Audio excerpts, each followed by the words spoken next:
Army chief general Qamar Javed Bajwa की सरबराही में core commanders conference में पाकिस्तान के एटमी हथियारों के कमांड एंड कंट्रोल स्ट्रक्चर पर मुकम्मल एतमाद का इजहार किया गया। कोर कमांडर्स कॉन्फ्रेंस के एलामिये में कहा गया है कि पाकिस्तान एटमी हथियारों से लैस से एक जिम्मेदार मुल्क है। मुल्क के स्ट्रेटेजिक असासों की सिक्योरिटी इंतजाम हर लिहाज से भरपूर हैं और ये सिक्योरिटी निज़ाम आलमी मयार के मुताबिक है। पाकिस्तान ने एटमी सिक्योरिटी रजीम मजबूत बनाने के लिए तमाम ज़रूरी इक़दाम किए हैं।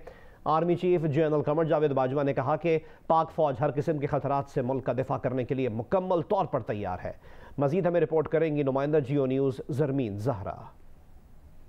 तहरीक तालिबान जैसी तंजीमें खित्ते के लिए खतरा हैं। दहशतगर्दी से निमटने के लिए पाकिस्तान के साथ मजबूत शराकतदारी चाहते हैं। ये कहना है तर्जुमान अमरीकी वजारत खारजा का। तर्जुमान अमरीकी वजारत खारजा वेदांत पटेल ने मजीद कहा है कि आलमी और इलाकाई दहशतगर्द तंजीमों के खिलाफ पाकिस्तान के एक्शन की तवक्को रखते हैं। इंसदाद दहशतगर्दी मुश्तरका मफादात का हिस्सा है। बहुत कम ममालिक हैं जो पाकिस्तान की तरह दहशतगर्दी से मुतासर हुए हों। एक सवाल के जवाब में कहा कि पाकिस्तानी सफ़ीर की महकमा खारजा में मीटिंग के बारे में अभी कुछ नहीं कह सकते। अमरीकी और पाकिस्तानी हुक्काम बाकायदगी से एक दूसरे से मिलते रहते हैं। ऐसी मुलाकातें स्टैंडर्ड प्रैक्टिस हैं। आगे बढ़े और आपको बताएं कि भारतीय क्रिकेट टीम एशिया कप खेलने पाकिस्तान ना आई तो पाकिस्तान भी वर्ल्ड कप खेलने भारत नहीं जाएगा। पाकिस्तान क्रिकेट बोर्ड ने ईंट का जवाब पत्थर से देने पर गौर शुरू कर दिया है। भारतीय क्रिकेट बोर्ड के सेक्रेटरी जय शाह ने बयान दिया है कि अगले बरस एशिया कप के लिए भारतीय टीम पाकिस्तान नहीं जाएगी। इवेंट न्यूट्रल वेन्यू पर होगा। जराये बताते हैं कि पाकिस्तान क्रिकेट बोर्ड ने एशियन क्रिकेट काउंसिल से भी अलग होने पर गौर शुरू कर दिया। रहनुमा तहरीक इंसाफ अब्बास चौधरी ने कहा है कि एस्टैब्लिशमेंट पीडीएम और पीटीआई को एक दूसरे को स्पेस देकर मुल्क को रीसेट करना होगा। पीटीआई रहनुमा ने बैकडोर बातचीत की तस्दीक करते हुए यह भी कहा कि इस्लामाबाद बंद किए बगैर मसला हल नहीं होगा। हुकूमत ने मुतालबात ना माने तो तशद्दुद को कोई नहीं रोक सकता। फवाद चौधरी ने मजीद कहा कि उम्मीद है नवंबर तक इलेक्शन की तारीख मिल जाएगी। रहनुमा मुस्लिम लीग नून ख्वाजा मोहम्मद आसिफ ने कहा है कि इमरान खान के एस्टैब्लिशमेंट के साथ कोई मुज़ाकरात नहीं हो रहे। इमरान खान ने अपने साथियों को आसरा देने के लिए मुज़ाकरात की बात की है। अगर पीटीआई इस्लामाबाद पर चढ़ाई से ब्लैकमेल करना चाहती है तो ब्लैकमेल नहीं होंगे। प्रोग्राम आज शाहजेब खानजादा के साथ में गुफ्तगू करते हुए ख्वाजा आसिफ का कहना था कि नए आर्मी चीफ की तैनाती का प्रोसेस अगले 5-7 दिनों में शुरू होने का इम्कान है।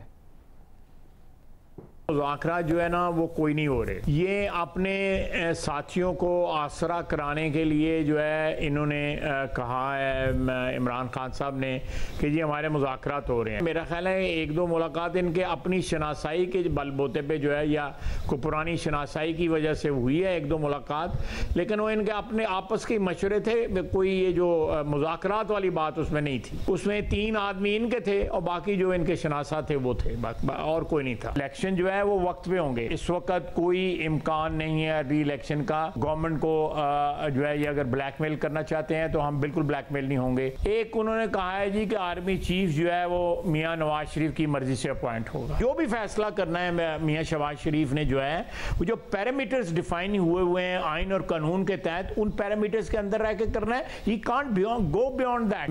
मेरा ख्याल है कि अगले 5-7 दिन के अंदर जो है ना इसका कुछ ना कुछ जो है सिलसिला जो है कम से कम इस एक्सरसाइज का जो शुरुआत है वो हो जानी चाहिए। मैं एक अंदाजन बात कर रहा हूँ। इसका एक प्रोसेस जरूर स्टार्ट हो जाएगा इंशाल्लाह। मेरी राय यही है कि इस इत्तेहाद को बरकरार रहना चाहिए और इलेक्शन में जो है पीडीएम के प्लेटफॉर्म से जो है ना वो कैंडिडेट जो है फील्ड होने चाहिए। वक्फे के बाद एक बार दोबारा खुशामदीद। इलेक्शन कमीशन ऑफ पाकिस्तान ने कराची में इतवार को होने वाले बल्दियाती इंतखाबात मुलतवी कर दिए हैं। बल्दियाती इंतखाबात के इनेकाद का जायजा लेने के लिए दोबारा इजलास 15 रोज बाद होगा। वजारत दाखिला ने बल्दियाती इंतखाबात के लिए 16,000 से ज्यादा सिक्योरिटी एहलकार फराहम करने से माजरत कर ली थी। तफसीलात जानते हैं नुमाइंदा जियो न्यूज़ नौशीन यूसुफ की इस रिपोर्ट में।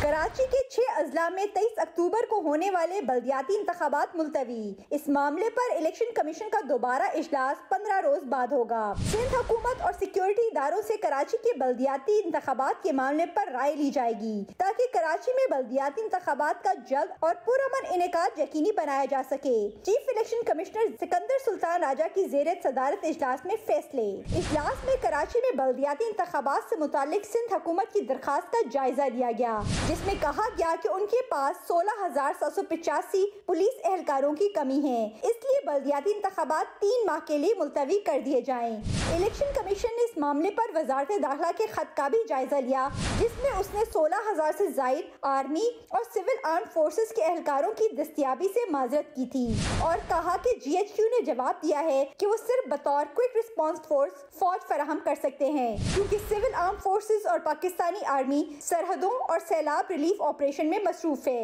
वजारत दाखिला का कहना है कि सिविल आर्म फोर्सेस और फौज के एहलकारों की बतौर क्विक रिस्पांस फोर्स दूसरे और तीसरे दर्जे पर दस्तयाबी मुमकिन है। नौशीन यूसुफ, जियो न्यूज़, इस्लामाबाद। पंजाब में बल्दियाती इंतखाबात न कराने पर इलेक्शन कमीशन ने सुप्रीम कोर्ट रेफरेंस भेजने का फैसला किया है। चीफ इलेक्शन कमिश्नर ने कहा है कि पंजाब हुकूमत बल्दियाती इंतखाबात को संजीदगी से नहीं ले रही। पंजाब हुकूमत सुप्रीम कोर्ट के अहकामात पर अमल दरामद नहीं कर रही। तौहीन अदालत की कार्रवाई की जाए। पंजाब हुकूमत 7 रोज में बल्दियाती हुकूमत का कानून बनाए, वरना पंजाब में साबका कानून पर बल्दियाती इंतखाबात कराएंगे। तहकीकात के मुताबिक अगर EVM को जल्दी में मुसल्लत किया गया तो इलेक्शन मशकूक हो जाएगा और अनारकी फैलेगी। ये नहीं हो सकता कि हम शौक में EVM पर इलेक्शन कराएं और पूरे मुल्क में अनारकी फैले। पंजाब हुकूमत चाहती है कि अनारकी फैले। EVM एक सियासी बयान हो सकता है। अगर इलेक्शन खराब हो जाए तो कोई जिम्मेदारी लेगा? चेयरमैन PTI इमरान खान ने कहा है कि उनकी हुकूमत कमज़ोर थी, वैसी हुकूमत अब वो कभी कबूल नहीं करेंगे। वो हुकूमत में थे तो उन पर बहुत ज़्यादा दबाव था, नैब और अदालतें उनके इख्तियार में नहीं थी।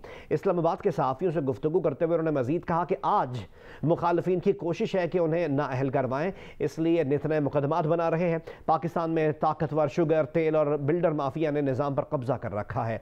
करप्ट अशराफिया ने मफादात के लिए दस्तूर और कानून की पामाली का कल्चर परवान चढ़ाया। फौरी इंतखाबात ही मौजूदा सियासी और मुआशी बहरान से निजात का वाहिद जरिया है। हकीकी आज़ादी के लिए फैसला कुन मार्च इसी महीने होगा। चेयरमैन PTI इमरान खान ने खातून सहाफ़ी के बारे में खातून सहाफ़ी के सवाल पर इंतहाई गैर मुनासिब जवाब दिया और कहा कि गरीदा फारूकी मर्दों में घुसेगी तो ऐसा ही होगा, आबैल मुझे मार।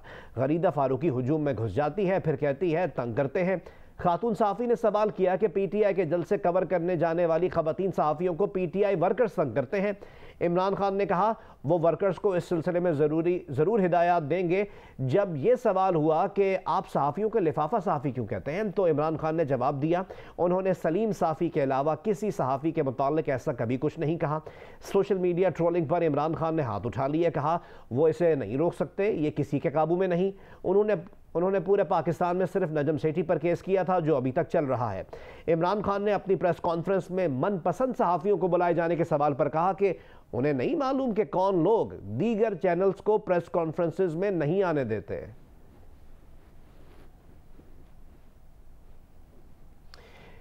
इमरान खान के सलीम साफ़ी पर इल्ज़ामात। सलीम साफ़ी ने इमरान खान को चैलेंज दे दिया, कहा वो इमरान खान को पेशकश करते हैं कि मुराद सईद, शिबली फराज और फवाद चौधरी पर मुश्तमिल कमेटी PFUJ के सदर की क़यादत में बनाएं, जो हम दोनों के मामलात की तहकीकात करे। सलीम साफ़ी ने मजीद कहा कि अगर वो लिफाफी साबित हुए तो जो चोर की सज़ा वो उनकी सज़ा, और अगर इमरान खान लिफाफी साबित हुए तो उन्हें सियासत छोड़कर मुआफ़ी मांगनी पड़ेगी। आज सहाफ़ियों से गुफ्तगू में इमरान खान ने जहाँ ये गैर मुनासिब बयान दिया था कि गरीदा फारूकी मर्दों में घुसेगी तो ऐसा ही होगा, आबैल मुझे मार, वहीं इस सवाल पर कि आप सहाफ़ियों को लिफाफा सहाफ़ी क्यों कहते हैं, तो इमरान खान ने जवाब दिया था कि उन्होंने सलीम साफ़ी के अलावा किसी सहाफ़ी से मुताल्लिक़ ऐसा कभी कुछ नहीं कहा।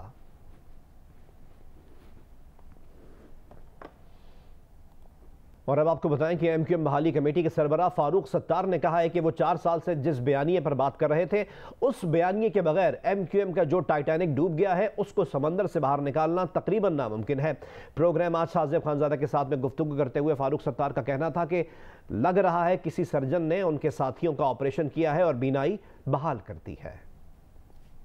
इसे सियासी मोतिया कह सकते हैं। फिर आज लगता है कि किसी सर्जन ने उस मोतिया का ऑपरेशन किया, कोई सर्जरी हुई है, अब बीनाई बहाल हुई है, बल्कि शायद जो मेरी बीनाई थी उससे भी ज़्यादा मैं समझता हूँ मेरे साथी देख रहे हैं, बखुदा उस वक्त अगर मेरे सर्जन से ताल्लुकात अच्छे होते तो मुझे ये दिन नहीं देखना पड़ता। आप उनके लिए पार्टी से निकाले गए, उन्होंने आपको बताया भी नहीं और गवर्नर बन गए। देखिए मुझे इस बात कौन सर्जन है ये? देखिए मुझे इस बात का शिकवा नहीं है एज लॉन्ग एज मेरा स्टैंड विंडिकेट हो रहा है ना। असल में तो आपकी मजबूरियां विंडिकेट हुई हैं। आपकी मजबूरियां थी, आपके साथी नहीं समझ रहे थे, अब आपके साथियों की मजबूरियां हैं। ऐसा नहीं, और वो भी नजर आ गई है। एमके में कठपुतली है और एमके अपने पैरों पर नहीं खड़ी हो सकती है। मैंने कठपुतली बनकर कामरान भाई को नहीं लिया। मेरे वो साथी जिनके अगर मैं नाम भी लूं जो बैठे और उन्होंने क्लियरेंस दी कि नहीं कामरान भाई हमारे लिए बहुत कारामद और बहुत अच्छे साथी साबित हो सकते हैं। जो नैरेटिव अब एमक्यूएम को उसूलन इख्तियार करना चाहिए, वो मैं 4 साल से उसी नैरेटिव पे बात कर रहा हूं। मुझे लगता है कि अब शायद ये बेटर सेंस प्रिवेल करे कि उस नैरेटिव के बगैर मुझे ये जो टाइटैनिक डूब रहा है या डूब गया है, इसको समंदर से बाहर निकालकर सतह समंदर पर दोबारा लाना तकरीबन नामुमकिन है। इस्लामाबाद हाई कोर्ट ने बाराखू बाईपास मंसूबा पर हुक्म इम्तना जारी कर दिया। वफाकी हुकूमत को नोटिस जारी करके जवाब तलब कर लिया। अदालत ने हुक्म दिया कि एनवायरमेंटल प्रोटेक्शन एजेंसी से मंजूरी होने तक मंसूबे पर काम रोक दिया जाए। बाराखू बाईपास मंसूबे के खिलाफ केस की समाअत जस्टिस मियां गुल हसन औरंगजेब ने की। दरख्वास्त गुजारों के वकील ने कहा कि कायदे आज़म यूनिवर्सिटी की ज़मीन इस्तेमाल करके बाराखू बाईपास बनाया जा रहा है। अदालत ने इस्तफसार किया कि क्या बाराखू बाईपास अवामी मंसूबा नहीं है। वकील ने कहा मंसूबा मास्टर प्लान की खिलाफ वर्जी है। सड़क कायदे आज़म यूनिवर्सिटी के अंदर से गुजारी जा रही है। CDA के वकील ने कहा कि यूनिवर्सिटी इंतज़ामिया की मंजूरी से बाराखू बाईपास शुरू किया गया। यूनिवर्सिटी ने ज़मीन का कब्जा भी दिया, यूनिवर्सिटी को मुतबादिल ज़मीन भी दे दी है। दरख्वास्त गुजारों के वकील ने कहा दरख्त काट कर माहौल तबाह किया जा रहा है। अदालत ने एनवायरमेंटल प्रोटेक्शन एजेंसी से मंजूरी तक मंसूबे पर काम रोकने का हुक्म दे दिया। New metro city housing society Sarai Alamgir में गुजरात डिवीजन की सबसे बड़ी जामे मस्जिद बिलाल का शानदार इफ्तिताह पीरजादा मोहम्मद साकिब रजा मुस्तफ़ाई और मलिक बिलाल बशीर ने किया। इफ्तिताह के मौके पर इंटरनेशनल मजहबी स्कॉलर साकिब रजा मुस्तफ़ाई ने खुसूसी खिताब किया। इफ्तिताही तकरीब में शहरियों की बड़ी तादाद ने शिरकत की। जामे मस्जिद बिलाल की इमारत को मस्जिद नबवी की तर्ज पर तामीर किया गया है। मीडिया से बातचीत करते हुए पीरजादा साकिब रजा मुस्तफ़ाई ने कहा कि जामे मस्जिद बिलाल का इफ्तिताह माह रबीउल अव्वल में होना बरक़ात का मूजिब है।